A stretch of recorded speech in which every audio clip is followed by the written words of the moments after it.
Bonjour et bienvenue sur le podcast des Bazars de la Santé, le podcast des boîtes à zen et à ressources destinées aux acteurs de santé pour parler de votre santé et de votre vulnérabilité sans tabou et avec des bonnes ondes.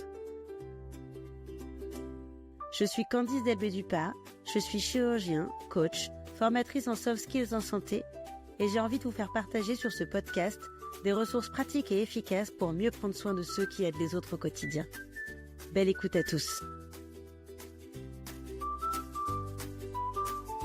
Bonjour et bienvenue dans l'épisode 2 des Bazars de la Santé, le podcast, qui parlera aujourd'hui de SPS, soins professionnels de santé, cette ressource si précieuse pour les soignants. Alors oui, nous sommes samedi et non vendredi.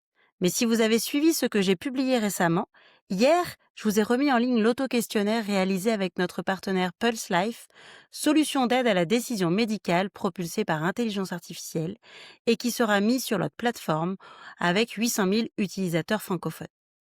Ce questionnaire permet de faire un état des lieux honnête et sincère avec vous-même sur votre santé globale en prenant en compte les 3 dimensions de votre santé, mentale, physique et sociale. Maintenant que vous avez pu faire le point si vous le souhaitez, je peux maintenant vous parler de ressources.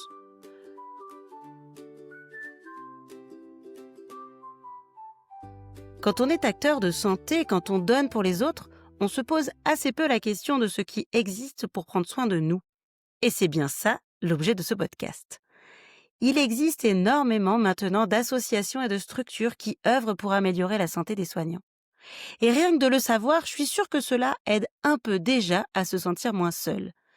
Ces initiatives sont de plus en plus nombreuses et elles ne vont faire que grandir. Alors oui, dit comme ça, ce n'est peut-être pas toujours très rassurant, mais le fait qu'elles existent montre déjà que le mouvement est en marche. Au fil des épisodes, j'aurai l'occasion de revenir sur de nombreuses associations et initiatives, puisque c'est l'idée du podcast, et c'est de les partager ici. Aujourd'hui, je vais vous parler de la première initiative en France qui a permis de rassembler globalement tous les autres, SPS. Je ne peux pas faire un podcast sur la santé des soignants sans commencer par suivre ce plan logique. D'abord, vous expliquer à quoi allait servir ce podcast, c'était l'épisode 0. Vous montrer ensuite où on en est globalement avec les chiffres sur la santé des professionnels de santé et aussi vous proposer de vous auto-positionner grâce au questionnaire. Et maintenant, vous parler du premier acteur en France qui s'occupe de la santé des soignants au sens large, ainsi que des étudiants en santé. Il s'agit donc de l'association Loi 1901 SPS, Soins aux professionnels de santé, dont la raison d'être est simple, préserver la santé des soignants pour améliorer la vie de tous. Comme je l'ai déjà dit dans l'épisode 1, c'est une évidence que de préserver la santé des soignants est un enjeu majeur. Car au-delà de l'échelle individuelle, les soignants sont confrontés à une pression émotionnelle, physique et organisationnelle qui altère leur propre santé. Et prendre soin de ceux qui soignent, c'est garantir un système de santé performant, durable et humain pour l'avenir. SPS, c'est une association qui œuvre depuis 10 ans pour la santé des professionnels de santé. Elle a été créée en 2015 par 2 soignants passionnés et engagés. Le docteur Catherine Cornibert, pharmacienne, cofondatrice et aujourd'hui directrice générale, communicante essentielle de l'association, et le docteur Éric Henry, médecin généraliste, cofondateur et président de SPS.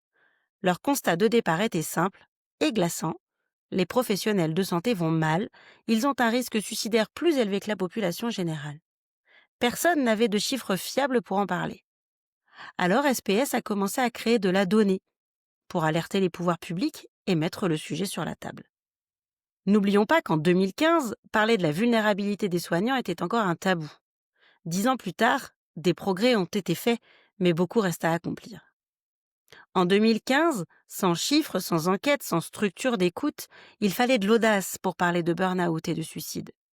Ces réalités étaient presque invisibles dans le débat public. Et pourtant, SPS a été la première à dire tout haut, oui, les soignants souffrent, oui, ils peuvent s'effondrer et oui, nous devons les protéger. Éric, lui, ne manque jamais d'idées, de propositions et encore moins de voix lorsqu'il s'agit d'améliorer la santé des professionnels de santé.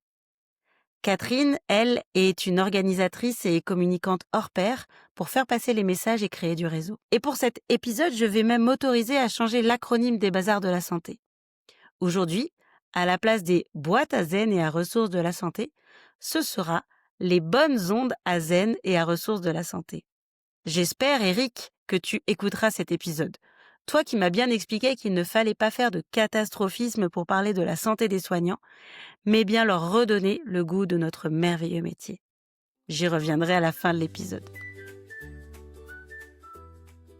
Comment s'est développé SPS? En 2015 et 2016, ils font de premières enquêtes nationales sur la souffrance des soignants et en 2016, ils lancent la première plateforme d'appel, un numéro vert, anonyme, gratuit, ouvert 24 heures sur 24, 7 jours sur 7, avec des psychologues formés à la souffrance spécifique des soignants. Des milliers d'appels arrivent rapidement. En 2018, ils lancent un réseau national du risque psychosocial avec d'autres partenaires et déploient une première application mobile de SPS.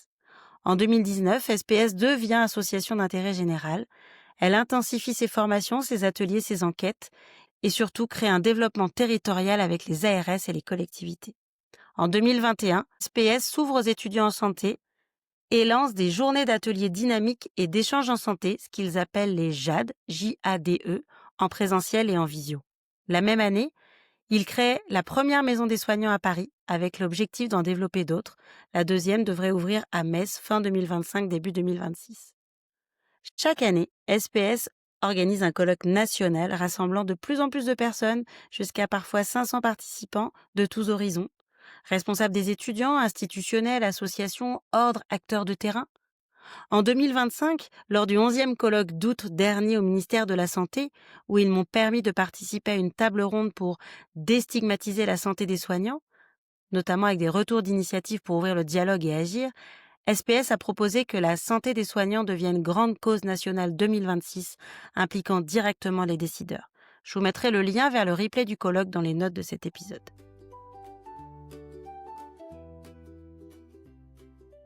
Où en est SPS en 2025?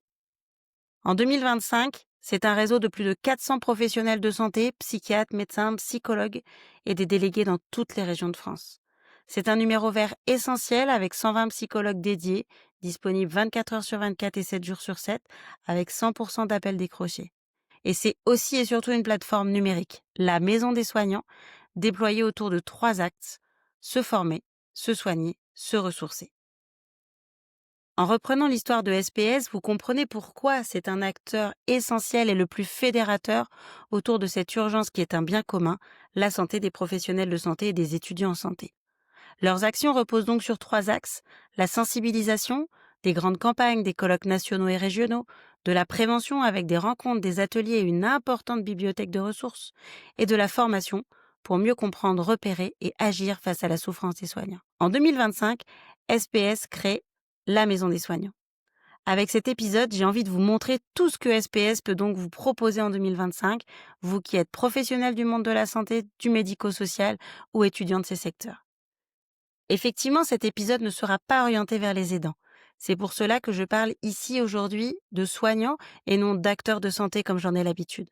Mes chers aidants, rassurez-vous, vous aussi vous pouvez aller faire un petit tour et explorer le site de la Maison des soignants, car je suis certaine que vous y retrouverez des ressources utiles.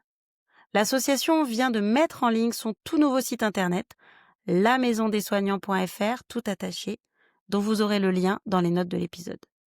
Cet espace, encore essentiellement numérique, offre une approche globale et personnalisée autour de 3 axes: se soigner, se former, se ressourcer. L'objectif est de faire bénéficier de ces services au plus grand nombre de soignants, entendu au sens large du terme, SPS insistant également pour que les mêmes services soient accessibles aux étudiants en santé afin de les accompagner dès le début de leur parcours professionnel. Je vais commencer par vous parler du volet se faire aider, le volet curatif de SPS que l'on trouve dès l'accueil du site, et vous avez accès à la plateforme d'écoute au 0805 23 23 36, qui est donc un numéro vert 100% gratuit, anonyme et confidentiel. Derrière ce numéro, un réseau de 120 psychologues formés à la souffrance spécifique des soignants. Depuis sa création, cela correspond à plus de 35 000 appels, dont plus de 7 000 appels rien qu'en 2024, et qu'une hausse croissante chaque année. En complément de l'écoute, vous pouvez avoir accès à une orientation médico-psychologique grâce au réseau national du risque psychosocial, avec 400 professionnels, psychologues, généralistes, psychiatres, partout en France. 2 téléconsultations gratuites avec un psychologue, prises en charge par SPS. Il y a une orientation aussi possible vers des unités spécialisées en cas de détresse profonde ou de burn-out, réservées exclusivement aux soignants. Pour se faire aider, SPS propose aussi des groupes de parole, 2 heures, animés par un docteur en psychologie clinique et neurosciences, réservés aux professionnels et étudiants en santé, totalement pris en charge par SPS. Il se déroule de 17h30 à 19h30 en visioconférence et sur inscription. Les prochaines dates sont le 10 octobre, le 14 novembre et le 12 décembre. Si vous cliquez sur l'onglet Se ressourcer, vous aurez accès soit à du ressourcement individuel, soit à du ressourcement en groupe. Pour le ressourcement individuel, vous pouvez avoir accès à des autotests, qui est la suite logique de l'auto-questionnaire global présenté la semaine dernière, réalisé avec des partenaires comme le réseau Morphée, la CNAM, le Collège français d'anesthésie et réanimation, avec des thèmes de l'épuisement professionnel, du sommeil, de l'activité physique. Vous pouvez aussi avoir accès à du e-learning ou des serious games sur savoir s'organiser, savoir dire non, gérer le stress et les conflits, apprendre à lâcher prise ou des séances d'hypnose. Vous aurez aussi également accès à de nombreuses fiches pratiques. Ce sont des ressources pour améliorer sa santé physique, mentale et sociale dont je me permettrai facilement de relayer dans les prochains épisodes des podcasts selon les thèmes que je déciderai d'aborder. Vous avez également des propositions de lecture autour de la vulnérabilité et de la santé des acteurs de santé pour inspirer et nourrir les réflexions collectives. Si vous préférez du ressourcement collectif, il y a des ateliers JAD, donc journées d'ateliers dynamiques et d'échanges en santé, qui se déroulent en visio tous les mardis et jeudis de 19h à 20h. Leurs objectifs, déclencher une prise de conscience, adopter des comportements de prévention et surtout découvrir des solutions concrètes proposées par des acteurs de terrain. Les prochains thèmes seront le 23 septembre prochain, communication non violente face à la violence au quotidien, le 25 septembre, mouvement de yoga pour apaiser les tensions, le 30 septembre, l'importance du sport pour la santé au quotidien, et le 2 octobre, comment réagir face aux violences sexistes et sexuelles. Il y a également des JAD en présentiel, qui sont des journées complètes d'ateliers organisées grâce à des partenariats avec notamment des ARS, et ça se passe plutôt en région. Vous pouvez aussi cliquer sur des parcours thématiques. Cela peut être un parcours d'activité physique, notamment avec la fondation Clariane et Aimer soigner. Le 25 septembre prochain, en visioconférence, il y aura le thème sur la nuque et les épaules, le 16 octobre sur le dos, le 23 octobre sur les jambes. Vous avez aussi accès à un parcours infirmier avec le partenaire Charlotte K, avec 4 ateliers d'1 heure en visio pour réfléchir notamment à votre équilibre vie pro, vie perso, la redéfinition du sens dans sa carrière, les bilans de compétences ou la confiance en soi. On peut aussi vous proposer un parcours QVCT avec le partenaire Hyno, Hyno, qui a pour objectif de remettre l'humain au centre pour mieux prendre soin. Et puis, tout un accès à des formations certifiées Calliope.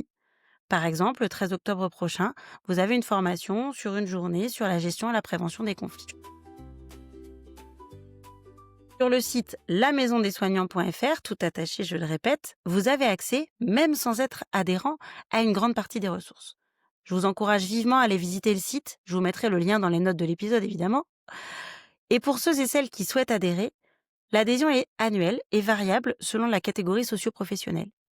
Les tarifs vont de 10 € par an pour les étudiants, 30 € pour les infirmières, jusqu'à 70 € pour les médecins ou pharmaciens. En adhérant, vous avez accès, en plus des ressources gratuites, à 2 consultations avec un psychologue, des orientations spécialisées vers des unités hospitalières en cas de détresse, des formations certifiées Calliope, des ateliers de ressources en ligne avec des replays, une communauté d'entraide et de rencontres entre pairs. Si je suis au micro aujourd'hui en tant que chef de projet des Bazars de la Santé, c'est aussi pour vous parler d'une conviction personnelle. Nous avons besoin de lieux physiques pour échanger, pour retrouver ce sentiment d'appartenance qui disparaît peu à peu dans nos métiers, dans notre secteur, avec la fin des temps de transmission pour les infirmières par exemple, des repas de service, des salles de pause partagées. Cette santé sociale où nous avions l'habitude de nous retrouver, si essentielle dans la santé globale, redonne pourtant du sens à nos métiers. Mais nous savons aussi que certains soignants ne souhaitent pas aller dans des centres physiques, de peur d'y croiser des collègues. Ils préfèrent parfois rester derrière des écrans avec des ressources numériques, plus discrètes et accessibles. Et c'est là toute la force de SPS.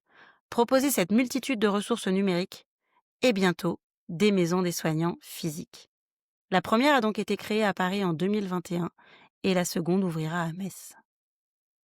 Quand j'ai rencontré Eric et Catherine au colloque SPS de 2023 à Montpellier, j'ai tout de suite su qu'un jour ou l'autre, il y aurait un partenariat entre nous. Le rapport sur la santé des professionnels de santé venait de sortir et le projet des bazars de la santé, comme centre de ressources physiques, cochait toutes les cases. Faire de la prévention santé physique par la triade alimentation, sommeil, lutte contre la sédentarité, et le tout en soutien par des pairs, c'est ce qu'on appelle la pair aidance. SPS a ce rôle de fédérer les bonnes pratiques pour prendre soin de celles et ceux qui prennent soin. Le projet des bazars de la santé s'inscrit donc dans cette logique. Créer un centre de ressources en prévention primaire pour armer, entre guillemets, les acteurs de santé et leur permettre de mieux comprendre les enjeux de nos métiers et ou de notre position si nous sommes aidants. Des ressources à la carte, comme une école Montessori. Chacun vient y puiser ce dont il a besoin pour mieux vivre sa relation d'aide vis-à-vis d'autrui. J'ai eu beaucoup d'espoir en lisant, dans l'ouvrage Alexis Ambert-Bataille consacré à la santé des soignants, ce paragraphe ambitieux, où SPS dit souhaiter développer des centaines de maisons des soignants partout en France d'ici 2050. Et j'en suis convaincue, les bazars de la santé joueront un rôle à leur côté dans ce projet, car nous partageons une vision holistique de nos santé. SPS, c'est donc tout ça. Des bulles sécurisées pour échanger entre pairs, des solutions numériques et bientôt des espaces physiques pour toutes celles et ceux qui ont besoin de soutien, parfois loin du regard de leurs collègues. Au début de cet épisode, je l'ai dit, si Eric écoute, je rebaptise aujourd'hui les bazars de la santé pour cet épisode seulement, en bonnes ondes à zen et à ressources de la santé.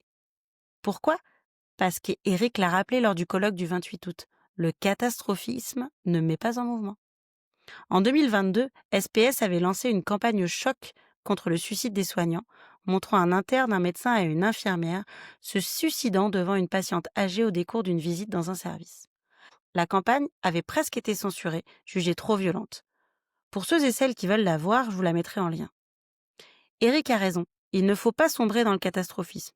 Il faut surtout redonner l'envie d'exercer nos métiers, montrer que le mouvement est en marche. Et c'est ça, les bonnes ondes à zen et à ressources de la santé.